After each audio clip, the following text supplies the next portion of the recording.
जय हिंद दोस्तों। तो जो आज का टॉपिक है वो हमारे बचपना याद दिलाने वाला है। ठीक है, तो ध्यान से देखते रहिएगा। शुरू करते हैं, चलिए वीडियो को। जैसे कि आज का टॉपिक है बल तथा गति का नियम, पार्ट 1 होने जा रहा है, यानी कि फिजिक्स का 9th क्लास फिजिक्स का तीसरा का चैप्टर है बल तथा गति का नियम। तो कैसे बचपना याद दिलाएगा? तो आप जानते हैं कि जब हम लोग स्कूल जाते थे और जब छुट्टी होता था तो सड़क पर देखते थे कि कौन कंकर है, पत्थर है, उसको लाश से मारते थे ना। उसको लाश से मारकर रोड पर से अंदर ढुलका देते थे। हत्ता में गबरा में होता है ना, हत्ता गबरा, यानी कि जहाँ नीचा स्थान रहता वहाँ ढुलका देते थे।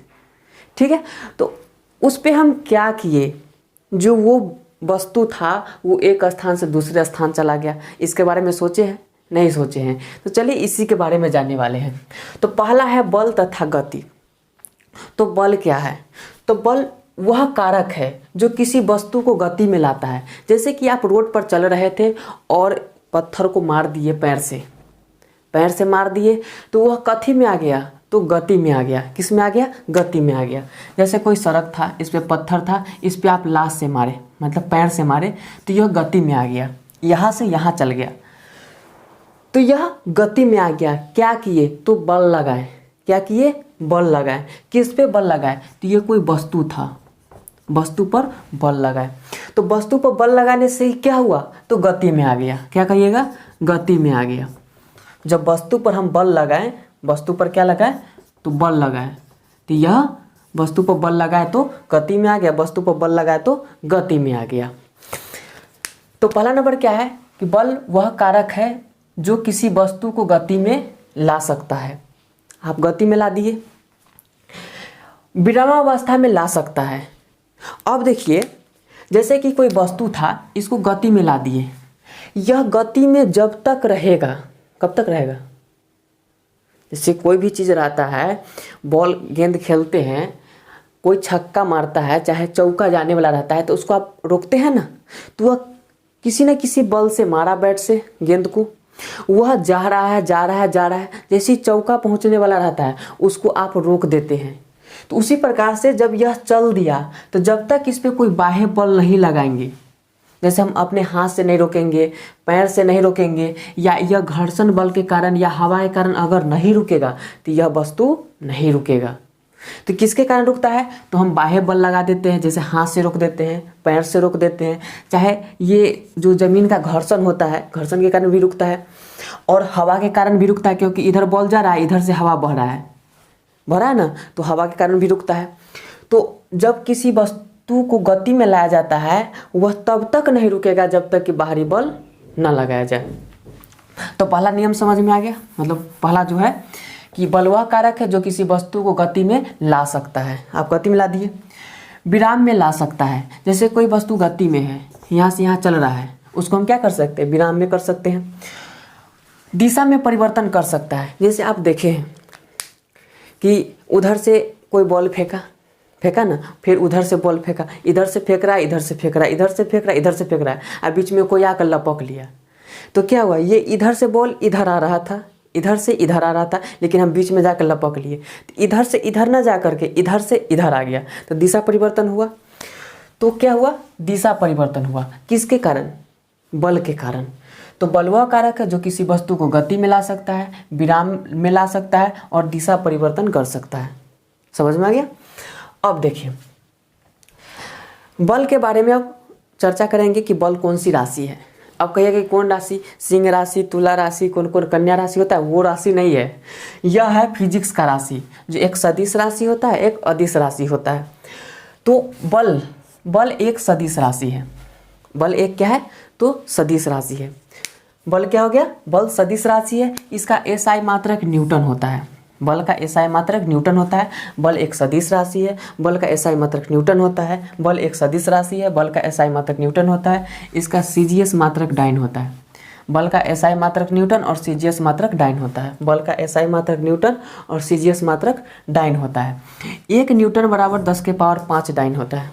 बल का एसआई मात्रक न्यूटन, सीजीएस मात्रक डाइन, 1 न्यूटन बराबर 10 के पावर 5 डाइन। ठीक है, अब आगे चलेंगे जड़त्व के बारे में।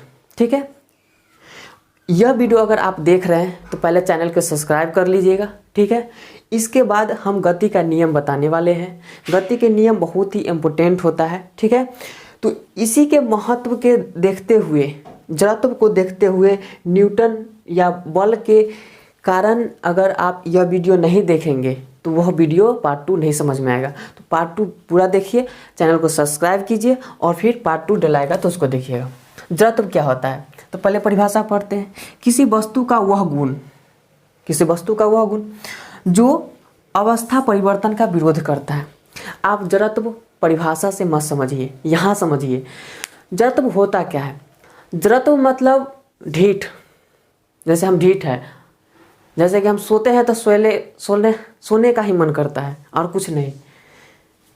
जड़त्व क्या कर रहा है, किसी वस्तु का वह गुण है जो अवस्था परिवर्तन का विरोध करता है। जैसे हम सोते हैं तो सोए रह जाते हैं, कोई मतलब नहीं है उठना है कि जगना है, कुछ नहीं। सोते हैं तो सोए रह जाते हैं, कहीं चल देते हैं तो चलते रह जाते हैं, है ना, वही जड़त्व है। जैसे कि जड़त्व आप देख सकते हैं कि जड़त्व द्रव्यमान पर निर्भर करता है। जड़त्व किस पर निर्भर करता है, द्रव्यमान पर। तो आप कहिए कि ई कौन लॉजिक हुआ कि हम सोए हैं तो सोए रह गए, यही जड़त्व का परिभाषा है। ठीक है, याद कर लीजिएगा, यही जड़त्व का परिभाषा है। किसी वस्तु का वह गुण जो अवस्था परिवर्तन का विरोध करता है।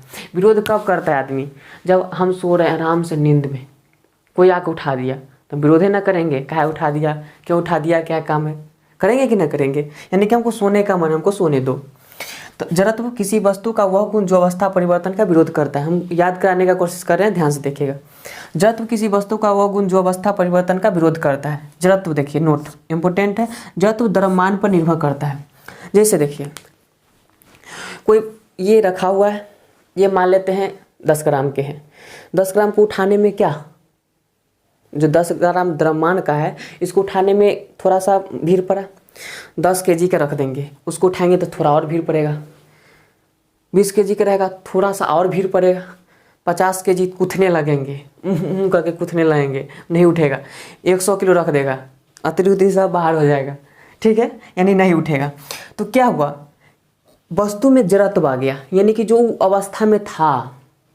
ठीक है, अगर कम भार के अवस्था में था, कम द्रव्यमान के था तो कम जड़त्व लग रहा था। ज़्यादा भार के 50 केजी का आ गया तो बहुत जड़त्व लग रहा है। यानी कि वो कह रहा है कि हम नहीं उठेंगे, अब तुमको ही उठना पड़ेगा। तो 100 किलो को उठाओ तो अपने उठ जाएगा। ठीक है, तो यह क्या किया, अवस्था परिवर्तन का विरोध किया। तो यहाँ याद रखिएगा, जड़त्व द्रव्यमान पर निर्भर करता है। जड़त्व किस पर निर्भर करता है, द्रव्यमान पर निर्भर करता है। ठीक है, अब देखिए जड़त्व 2 प्रकार का होता है, एगो विराम का जड़त्व, एगो गति का जड़त्व। आप कहिएगा कि ये क्या हो गया। तो अभी हम समझाए हैं कि जड़त्व अवस्था परिवर्तन का विरोध करता है। अगर कोई चल रहा है तो चलना ही चाहेगा। ठीक है, अगर कोई रुकल है तो रुकना ही चाहेगा, जब तक वह उस पर बाह्य बल न लगाया जाए। यानी कोई बल जब तक नहीं लगाएंगे किसी भी चीज़ पर, अगर वह रुका हुआ है तो रुकले रह जाएगा। अगर हम उस पर बल लगा कर ठेल देते हैं तो वह कुछ दूर तक जाएगा। ठीक है, तो वही जड़त्व कहता था कि किसी वस्तु का वह गुण जो अवस्था परिवर्तन का विरोध करता है। तो जड़त्व 2 प्रकार के हो गया, एगो विराम का जड़त्व, एगो गति का जड़त्व। तो विराम का जड़त्व देखिएगा, आप अपने जीवन में बहुत इसका इस्तेमाल किए होंगे। जैसे देखिए विराम का जड़त्व, विराम का जड़त्व डिफिनीशन से ही देख लेते हैं। यदि कोई वस्तु रुकी है तो वह रुकी हुई रहना चाहती है। अभी पता है, जब कोई वस्तु रुकी है तो वह रुकी हुई रहना चाहती है जब तक उस पर कोई बाह्य बल न लगाया जाए। जैसे कि 100 केजी का कोई वस्तु है, ठीक है, यह रुकल है तो रुकले रहेगा। ठीक है, जब तक इस पे हम इधर से फोर्स नहीं लगाएंगे, यानी बल नहीं लगाएंगे, तब तक यह यहाँ तक नहीं आएगा। ठीक है, तो यही कहता है विराम का जड़त्व। कोई वस्तु रुका हुआ है तो यह रुका ही रहेगा।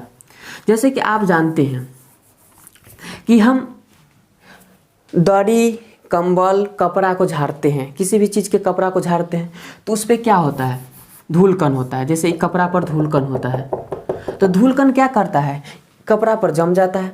कपड़ा को इस प्रकार से झाड़ते हैं, कपड़ा को झाड़ते हैं तो यह धूलकण क्या है, हम तो विराम में हैं, हम आगे नहीं बढ़ेंगे, तेरा जो करे के कर ल। तो ये जो कपड़ा होता है कहता है कि हम विरामे में रहना चाहते हैं। जो कपड़ा पर रुकल है, ठीक है, वहीं पे रहना चाहता है। कौन? तो कण, जो धूल कण का जो कण है वो सोचता है कि हम कपड़े पर रहेंगे, लेकिन हम क्या करते हैं, कपड़ा को झाड़ देते हैं। कस के झाड़ते हैं, अचानक फुरफुराता है। कौन झाड़ा? तो कपड़ा तो उस गति में आ गया, लेकिन जो कण था वो क्या किस में था? विराम में था। इसलिए जो कपड़ा पर, चादर पर, कंबल पर जो धूल कण रहता है वो झड़ जाता है। ठीक है, जैसे कि आप देखे होंगे कि आम के वृक्ष, आम के वृक्ष पर आम लटका हुआ है ना। आप पेड़ को हिलाते हैं तो आम क्यों गिर जाता है? कभी सोचे हैं? जब आम को हिलाते, पेड़ को हिलाते हैं तो आम क्यों गिर जाता है? तो ये विराम में है, ठीक है। अब पेड़ को हम गति में लाते हैं, इस प्रकार से हिलाते हैं ना, तो ये तो विराम में ही है ना, ये आराम से लटकल है। अब पेड़ को हिला दिए, अचानक उठेगा, जब तक उठेगा तब तक चौपट हो रहेगा, आम गिर जाएगा, नीचे आम गिर गया। तो आम का गिरना यानी पेड़ से हिलाने पर फल का नीचे गिरना, पेड़ को हिलाने पर फल का नीचे गिरना विराम का जड़त्व का उदाहरण है। दरी, कपड़ा तथा कंबल को झाड़ने पर धूलकण का नीचे गिरना विराम का जड़त्व है। आगे देखिएगा कि अचानक गाड़ी रोकने पर यात्री को पीछे अचानक गाड़ी चलाने पर यात्री को पीछे झुकना। जैसे कि कोई गाड़ी है, इस प्रकार से बना देते हैं, ठीक है। इसमें कोई व्यक्ति है, उस पर चढ़ा देते हैं, ठीक है, इस पर चढ़ा दिए, ये अचानक चल दिया, ठीक है। आप लोग भी अपना अति किए होंगे, अचानक चल दिया गाड़ी तो हम लोग पीछे झुक जाते हैं, ऐसे झुकते हैं ना। अचानक चल दिया, पीछे वाला यात्री पीछे झुक जाता है। क्यों? क्योंकि जब हम बैठे हुए थे, ठीक है, तो हम तो एकदम विराम में थे, और नीचे से क्या हुआ, गाड़ी चल पड़ा, तो जैसे नीचे से गाड़ी चला हम लोग पीछे हो गए, ठीक है। तो ये क्या हुआ, हम लोग तो विराम में थे लेकिन गाड़ी गति में आ गया, इसलिए हम पीछे हो गए। इसलिए कहा जाता है अचानक गाड़ी चलने पर गाड़ी यात्री का पीछे होना, यह किसका कारण है? विराम के जड़त्व का कारण है। कांच में गोली मारने पर छेद हो जाना, देखिए बहुत इंपॉर्टेंट है। जैसे कोई कांच है, यहाँ गोली मारा गया, आप अगर न विश्वास हो तो कर देखिएगा प्रैक्टिकल। आप गोली मारिएगा तो इतने दूर छेद होगा, ठीक है, लेकिन आप पत्थर मारिएगा तो यह पूरा टूट के गिर जाएगा, पूरा बिखर जाएगा। कैसे हुआ? तो ये पूरा क्या था, एक विराम में था। विराम अवस्था मतलब जानते हैं ना, रुका हुआ, न तन का हिले न डोले, ठीक है, वही विराम। तो विराम अवस्था जान गए। यह पूरा जो इसका क्षेत्र था वो विराम में था, लेकिन गोली का जो वेग था ना एकदम तेज था, ठीक है। इसको एहसास होता कि हमको कोई पार कर रहा है, तब तक गोली पार हो गया। इतना भाग को तो पता ही नहीं चला कि हमको कुछ हुआ भी है, ठीक है। इसी कारण गोली की रफ्तार ज़्यादा होने के कारण कांच में छेद हो जाता है, लेकिन इसी पर अगर पत्थर मारते हैं तो पत्थर का स्पीड तक कम होता है। इस पे जैसे ही मारते हैं, टूटने से पहले सभी क्षेत्र को पता चल जाता है कि हम पर कुछ ना कुछ मारा गया है, तो वो टूट के बिखर जाता है या टूट के गिर जाता है, ठीक है। तो इतना समझ में आ गया होगा कि विराम का जड़त्व में क्या होता है। तो कपड़ा, दरी तथा कंबल को झाड़ने पर धूल का नीचे गिर जाता है। दरी, कपड़ा तथा कंबल को झाड़ने पर धूल का नीचे गिर जाता है। अचानक गाड़ी चल देने से यात्री पीछे झुक जाता है। कांच में गोली लगने से छिद्र हो जाता है, जबकि पत्थर लगने से टूट जाता है। पेड़ हिलाने पर फल नीचे गिर जाता है। क्यों गिर जाता है? तो इसमें विराम का जड़त्व होता है। विराम के जड़त्व के कारण जो पेड़ पर फल लटका होता है वो गिर जाता है। गति का जड़त्व, विराम का जड़त्व देख लिया। अब गति का जड़त्व, यदि कोई वस्तु गति में है, ठीक है, जैसे कोई वस्तु गति में है, गति में है, देख रहे हैं ना, गति में है। यदि कोई वस्तु गति में है तो वह गति में ही रहना चाहेगा जब तक उस पर कोई बाह्य बल ना लगाया जाए। अगर बाह्य बल लगा देंगे तो वो रुक जाएगा। तो कोई वस्तु गति में है तो गति में रहना चाहेगा। यही परिभाषा किसका है? गति का जड़त्व का। जैसे देखिए, अचानक गाड़ी का रुकना। अब देखिएगा यहाँ, गाड़ी अचानक चलता है तो पीछे झुकते हैं, लेकिन ये देखिए ना कि अचानक हम किसी चीज़ को ब्रेक मारते हैं तो आगे वाला व्यक्ति, पीछे वाला व्यक्ति कहाँ फेंका जाता है? आगे फेंका जाता है। क्यों? क्योंकि उसमें गति का जड़त्व लग रहा है। क्योंकि हम क्या थे? गति में थे, जब हम मोटरसाइकिल पर 100 के स्पीड थे तो मोटरसाइकिल के साथ साथ गति में थे, लेकिन मोटरसाइकिल क्या हो गया, एक बार एक विरामावस्था में हो गया, तो हम तो ऑटोमेटिक आगे फेंका जाएंगे। ये तो आप लोग जानबे करते हैं, गाड़ी भी चलाते हैं। तो वही होता है गति का जड़त्व में कि अचानक गाड़ी चलाने के लिए अचानक गाड़ी रुकने से यात्री आगे झुक जाता है, मुंह फूट जाता है, मुंह के जो नक्शा बिगड़ जाता है, थुथना झड़ जाता है, सब होता है इसी में होता है। देखिए, तेज से दौड़ने पर तेज दौड़ता हुआ धावक आगे झुक जाता है या आगे मुँहे गिर जाता है। जैसे हम स्पीड में दौड़ते आ रहे हैं, एक बार रुक गए, कहाँ झुकेंगे, आगे ही ना, झुक कर देखिएगा। तेजी से दौड़ता हुआ धावक का अचानक रुकने पर वह गिर जाता है। यह किसका कारण है, तो गति के जड़त्व का कारण है। ठीक है, तो इतना आपको समझ में आ गया कि बल वह कारक है जो किसी भी वस्तु को गति में ला सकता है, विराम में ला सकता है और दिशा परिवर्तन कर सकता है। बल का SI मात्रक न्यूटन होता है, CGS मात्रक डाइन होता है। 1 न्यूटन बराबर 10⁵ डाइन। यह एक सदिश राशि है। जड़त्व किसी वस्तु का वह गुण जो अवस्था परिवर्तन का विरोध करे। एगो विराम का जड़त्व होता है, वो गति का जड़त्व होता है। बहुत अच्छा समझ में आ गया होगा। अब देखिएगा, जड़त्व द्रव्यमान के समानुपाती होता है। जड़त्व द्रव्यमान के समानुपाती, जड़त्व देखिए समानुपाती है किसका, द्रव्यमान का। अब कहिएगा कि समानुपाती एगो होता है व्युत्क्रमानुपाती।